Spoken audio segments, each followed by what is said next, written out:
and your company? You would, in all honesty, Your Honor, you would think so. But that's not how Tennessee law is constructed as it relates to the issue of default, of setting aside default judgments. The issue under all the case law that I've reviewed and all the case law that's cited in our briefs comes down to whether or not the behavior was intentional or willful. In order for the behavior to be intentional or willful, knowledge and notice has to play a part. Well, but why is it notice to the agent, notice to your client? Well, Your Honor, if you look at a line of cases that are cited in our briefs, there are numerous cases that talk about how a company or how an individual is put on notice of a complaint. There were cases where there were lawyers involved, and the courts determined that excusable neglect existed. There are cases where there were telephone calls, letters sent to the defendant in this case. Excusable neglect was found to be present. Your Honor, in our case, there was not one attempt by the appellee plaintiff to reach out or communicate with HDR in any other way other than sending documents to this default agent, Blackwell. Now, fast forward. Once the default was entered, obviously the plaintiff, the appellee, knew that there was an agent for HDR that was present in Texas. They filed a federal lawsuit in Texas. They served that agent in Texas, where the company is located. At that point, HDR was put on notice of the default judgment. They were put on notice of the second lawsuit that was filed related to the default judgment, and they took action. They retained our office to deal with this issue. Your Honor, notice is paramount in Tennessee.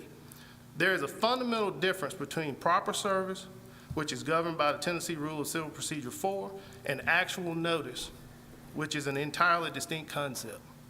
Tennessee courts do not equate the two. Tennessee courts have repeatedly held that actual notice of the lawsuit is not a substitute for service of process where it is required by the rules of civil procedure.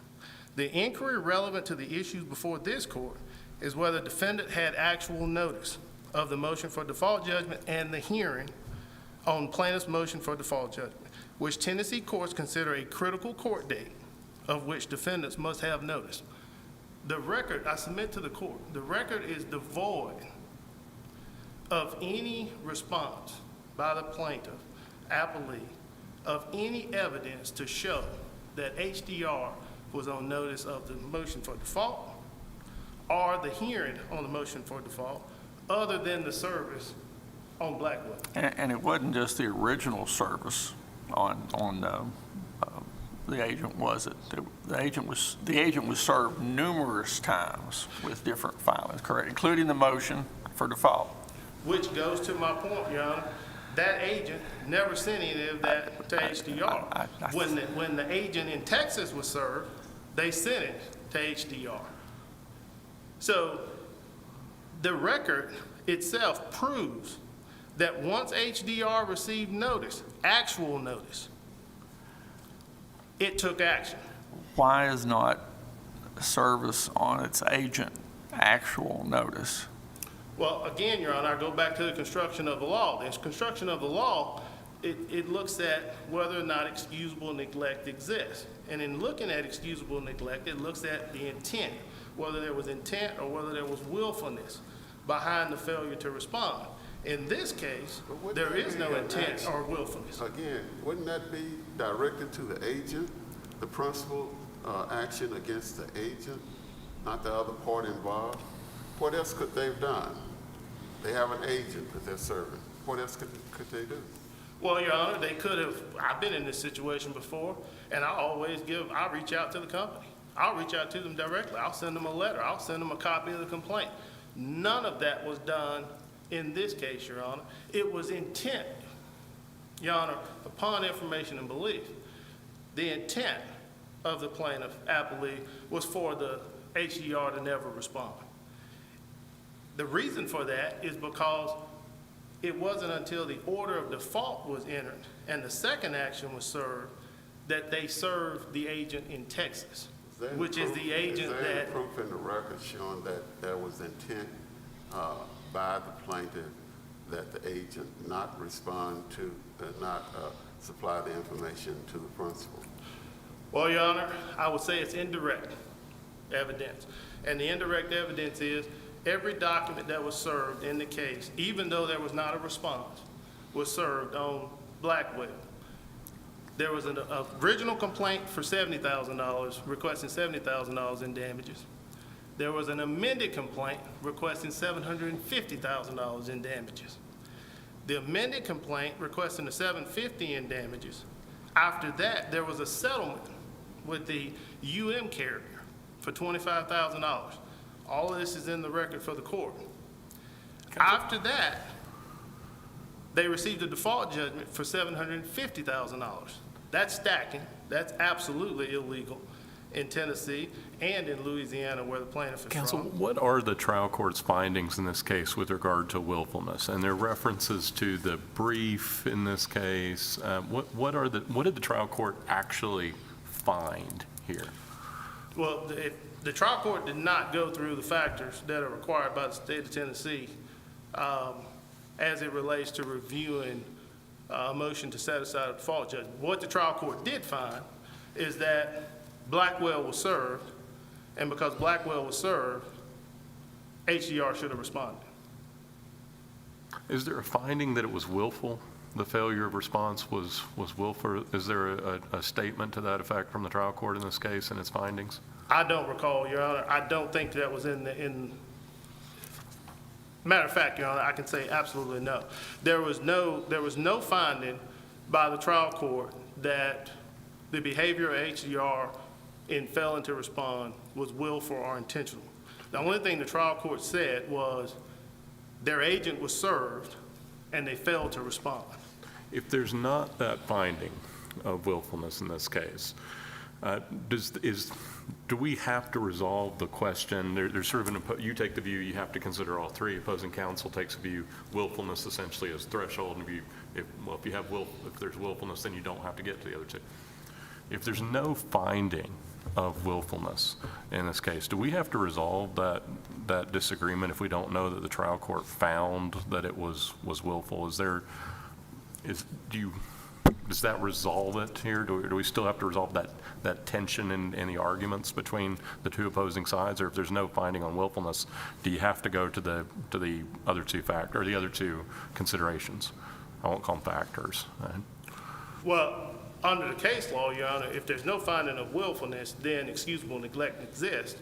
Therefore, the motion for default, the order of default should have been set aside. So to answer Your Honor's question, if there's no finding of willfulness, then there was no issue for the court to resolve the issue in favor of the plaintiff. In other words, dismissing or failing to grant the motion to set aside the default judgment. Because at that point, the court had answered its own question of whether or not willfulness exists. And willfulness did not exist because the court didn't find it at the trial court level. May I continue, Your Honor? Yes. Yes. Your Honor, a paramount issue in this case, as we've discussed, is notice. Notice is paramount. I cannot stress that enough. Every case that I've reviewed as it relates to setting aside default judgments fall on notice. There are no additional facts in this case that have been presented by the plaintiff or appellee that would show that HDR was on notice of the filing of the complaint, other than the fact that they served the default agent, Blackwell. Now, another interesting point in this case that is absolutely terrifying, for lack of a better way of putting it, is the trial court erred in holding a writ of inquiry.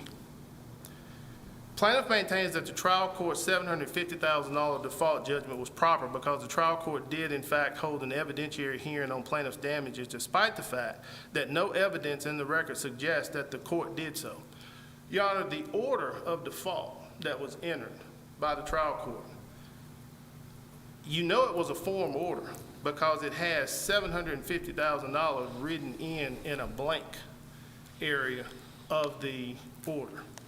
In other words, it was an order that was drafted, taken to the court, had a blank for the amount of damages, and the court wrote a number in of $750,000 of what was asked for by the plaintiff. Defendant has provided this court with the record and evidence it has access to. Defendant cannot enter a transcript into the record that it does not have access to because it had no notice of the hearing. To its knowledge, no transcript exists. Plaintiff is in the best position to put forth evidence showing that the trial court considered evidence on damages if any exists.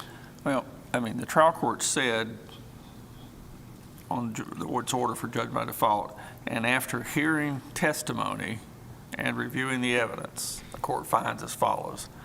So at least from the order, trial court said it heard testimony.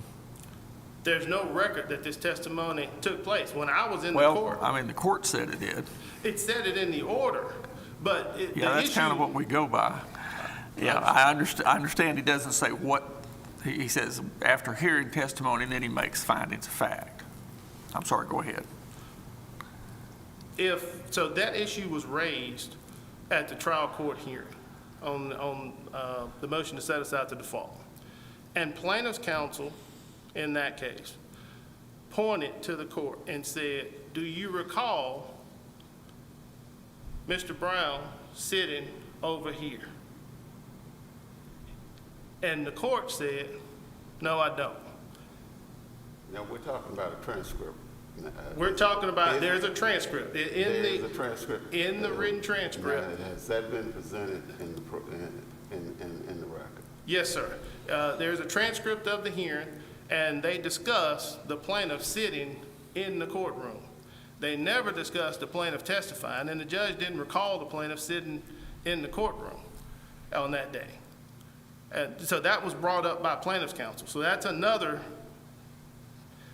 set of facts that lead to believe that there was no objective or direct testimony from the plaintiff as to what his injuries were. And, Your Honors, this was a personal injury case. Personal injury cases involve unliquidated damages. Unliquidated damages cannot be ordered or awarded by a court without testimony and findings of fact as to why the damages are being ordered in the manner that they're being ordered or awarded. Okay, you have your time for rebuttal, counsel. Thank you. We'll hear from the appellee.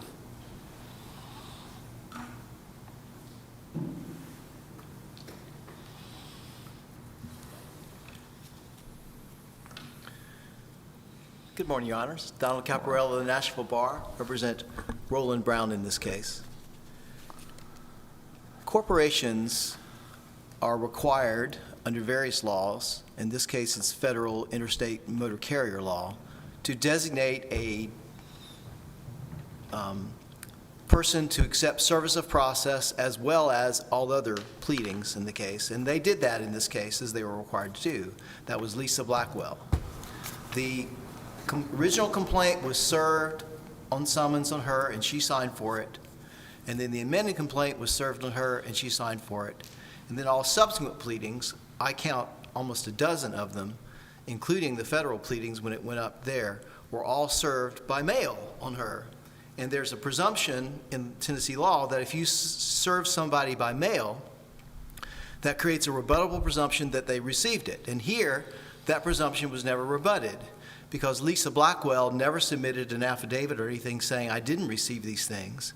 And HDR's two affidavits, all they say is that they didn't receive it, the Texas folks, but they never submitted an affidavit saying Lisa Blackwell didn't receive it. So it's presumed that Lisa Blackwell held notice and HDR is therefore charged with notice. So the issue of notice is decided as a matter of law. Now, Your Honor referred to the question about, they argue it's a three-part test about approving or reversing a motion to set aside a default judgment, or it's a threshold of willfulness followed by other factors if you don't get past threshold. Did the trial court find willfulness here? And how should we understand the trial court's order with regard? I understand your argument that essentially if it's willful, then we don't have to get to 2 and 3. But did the trial judge actually find that this was willful?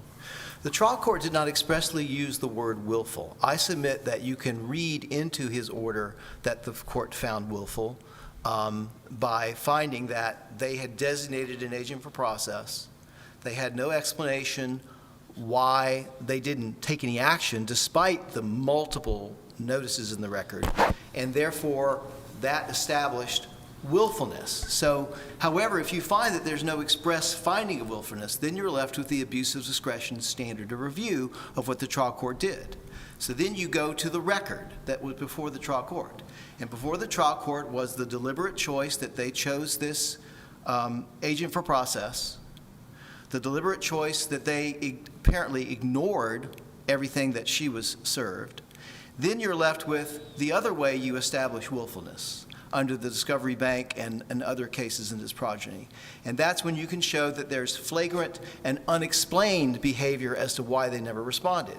So here you have the flagrant behavior is the fact that Ms. Blackwell signed for, and it's unusual to see a green card where you can actually read the signature, but here you had two green cards saying she got it, and then you have the presumption that was never rebutted that she got everything else.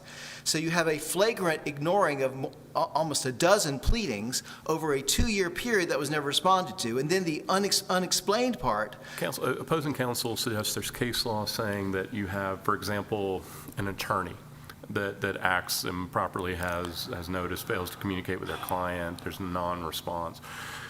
If that can be a basis for excusable neglect, why not an agent that fails to turn over information to the principal? That's a basis for excusable neglect. Respectfully, Your Honor, they're wrong about that. The Discovery Bank case and its progeny refer to the Monday case, not Monday like a day, but M-U-N-D-A-Y. In that situation, there was a lawyer who, of course, lawyers are agents for their clients, received multiple notices, I think in that case 10, even fewer in this situation, and they never responded. And the court found that that default judgment was properly not reversed by the trial court. They affirmed the trial court's failure to reverse that because it's not. I mean, if you're unfortunate enough to have a client a lawyer who doesn't respond, it doesn't do anything, it doesn't tell you about it, your problem is with that agent. So there is not case law that says you can have an excusable neglect when it's somebody who's charged with accepting your pleadings, whether it's a lawyer or someone else. You can't say, well, they didn't tell me. I don't have actual knowledge because my agent. Here you have a situation beyond more than just a lawyer, where you have a corporation who by law followed the law and said, we say to the world, if you want to communicate to us in Tennessee, here's how you do it. You serve Lisa Blackwell. It's a register under the Interstate Motor Carrier Act. So the question goes back to, can you reverse this trial court because he abused his discretion in finding that there was no reason to reverse this default judgment? Why isn't the better direction here, the more appropriate direction here, sort of an intermediate step, not reverse, but a vacate, essentially, to have a determination by the trial court of whether this is willful? And if we're not certain whether this was willful, and if willfulness is the key to why it was not an abuse of discretion for the trial court to fail to consider the two other aspects of the test, why isn't the appropriate course here to remand for the trial court to tell us whether he thinks it's willful or not? Because the order is sufficient enough to describe what the court, particularly as you read the other parts of the order where the court's speaking, because he incorporated the entire transcript. It's very clear that he was focusing on the fact that they knew that they were charged with the knowledge of Lisa Blackwell, their agent, and also that they were charged with the knowledge of these 11 other pleadings, and Your Honors granted our motion for judicial notice on that issue that these other pleadings from federal court were also included. So you have what I would submit is an implicit understanding or finding by the trial court of willfulness. You have enough in this order.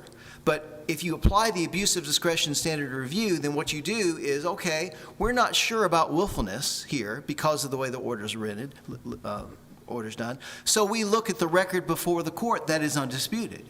And it's undisputed that Lisa Blackwell was served these 11 times. It's undisputed that the HDR was charged with judicial notice of all these other pleadings. That establishes willful conduct under the flagrant and unexplained prong of the Discover Bank test, because nothing could be more flagrant than having your agent for process, as you've said to the world, gets all these notices. You ignore it for all these days, and then actually 361 days after the default judgment was entered, they then file this motion to set it aside.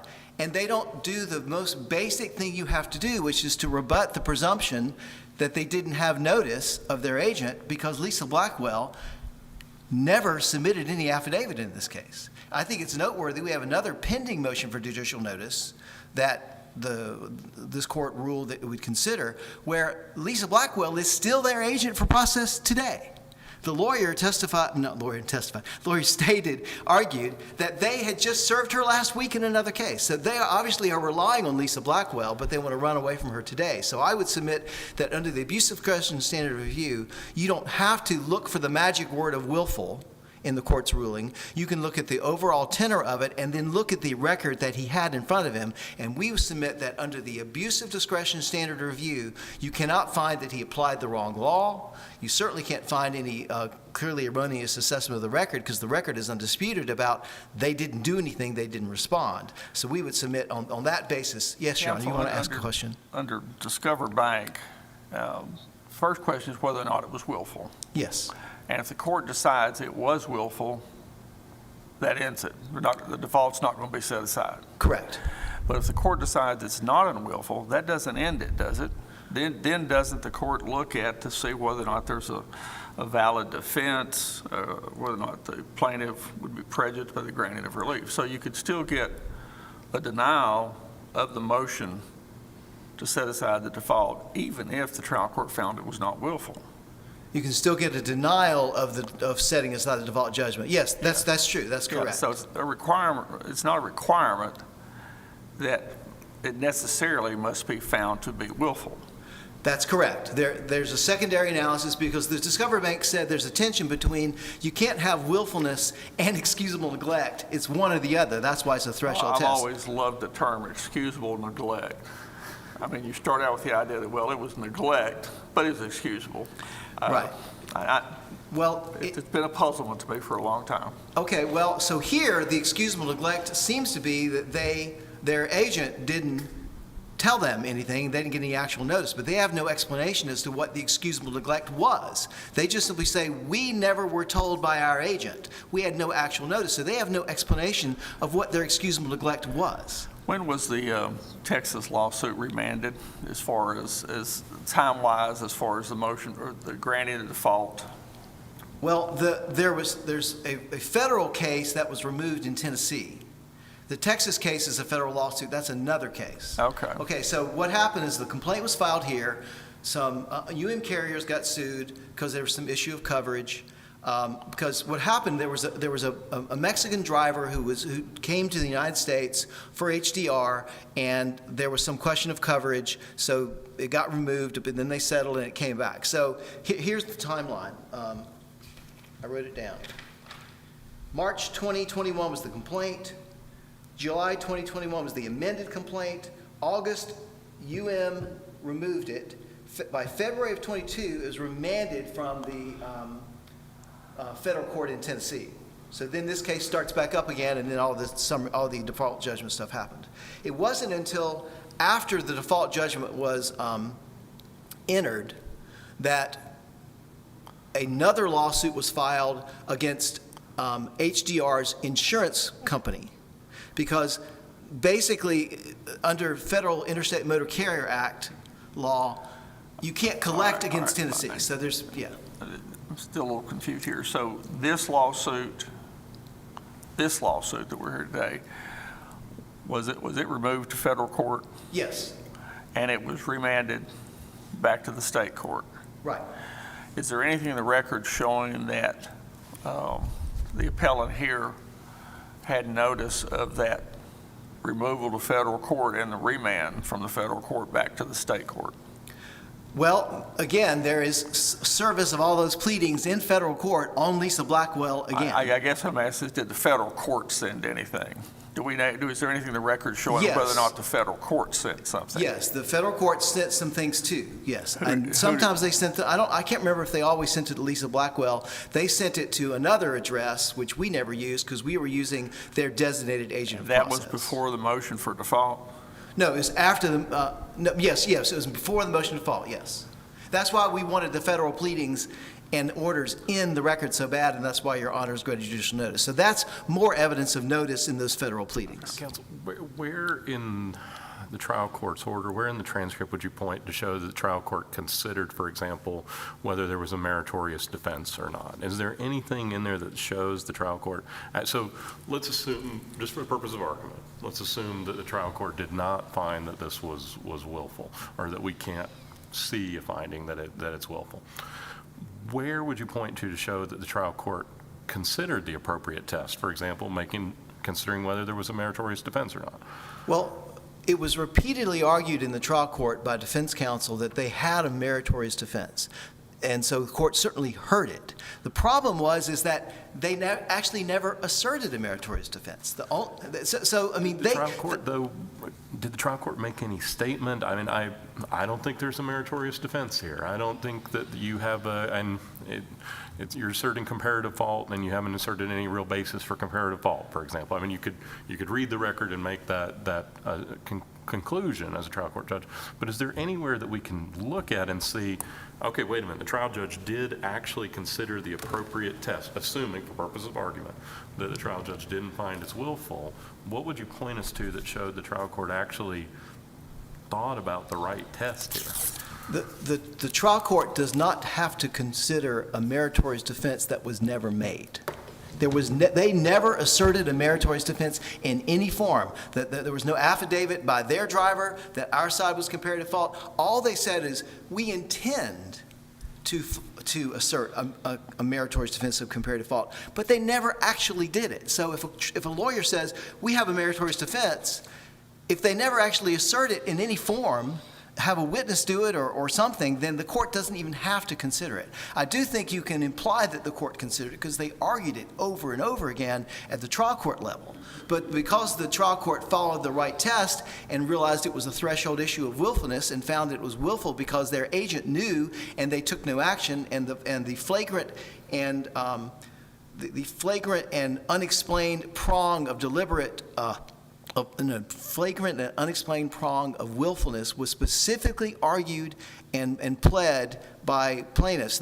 So I would submit that the failure to submit a meritorious defense means the court doesn't even finding that there is no meritorious defense because it was never even asserted. Again, under the abuse of discretion standard review, this order is good enough to not reverse the trial court's refusal to set aside this because the defendant hasn't met any of their burdens of showing a meritorious defense or showing that they didn't act in a flagrant and unexplained way. All right, your time's expired. Thank you.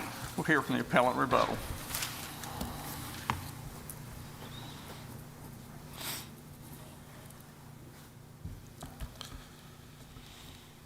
Couple of things, Your Honor.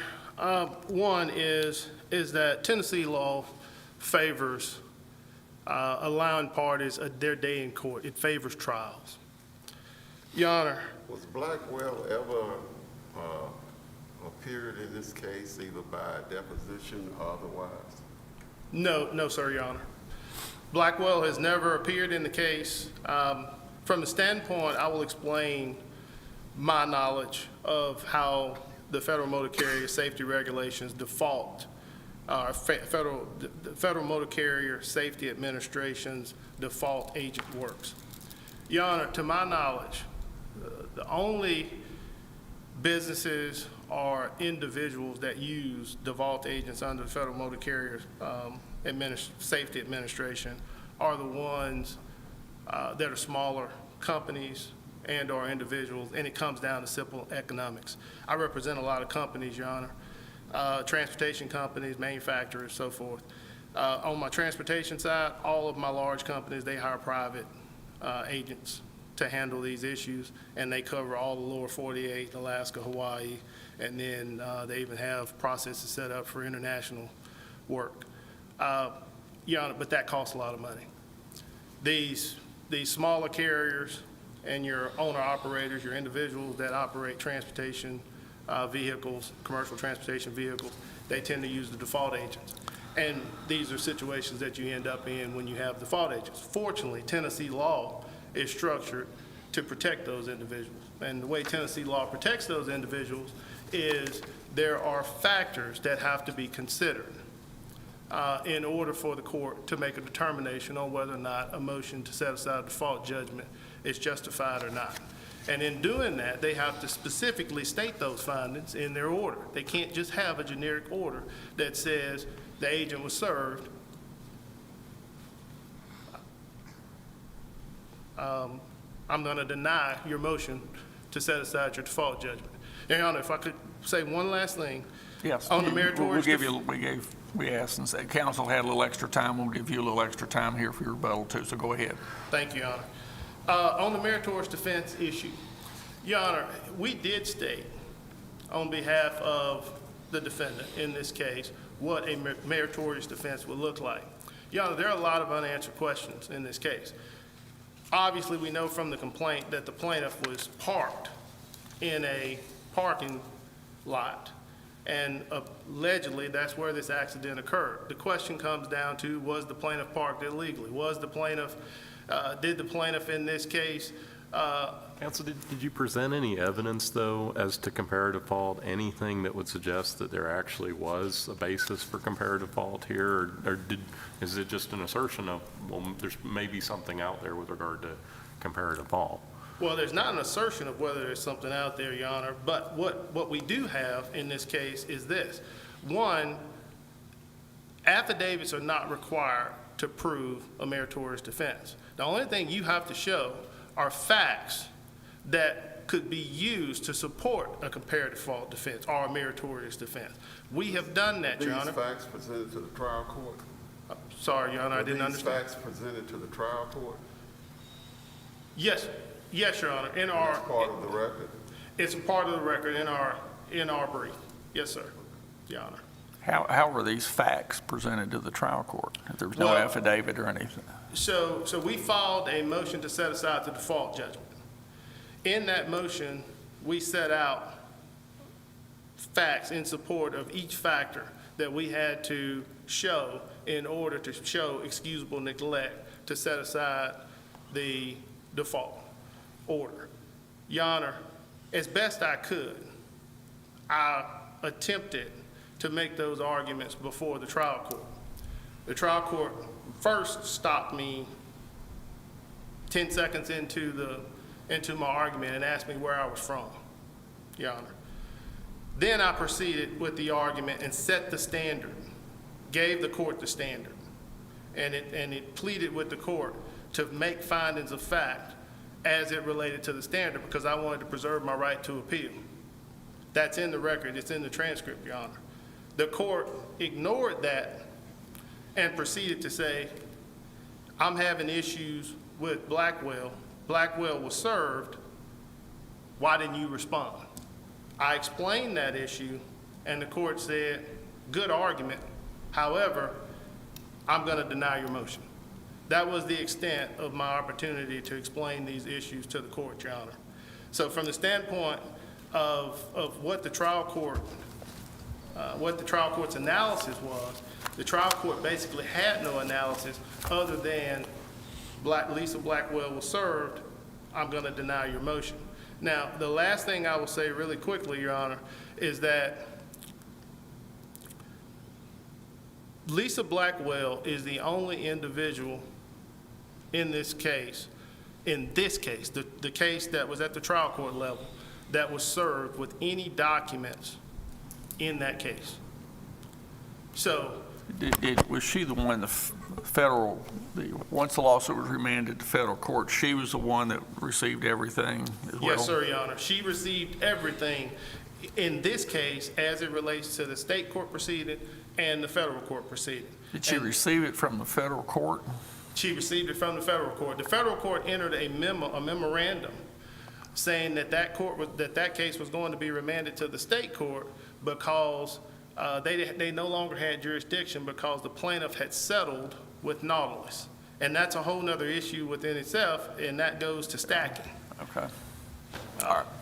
Your time has expired. Thank you, Your Honor. The court's thanks to counsel for both sides. We appreciate your arguments today and your briefs on this. If you would, recess court until 1:30 this afternoon, please. All rise. Both of you have a safe drive back home. Thank you, Your Honor. This honorable court of Tennessee now stands in recess until 1:30 this afternoon. Good job, Counselor. Thank you very much.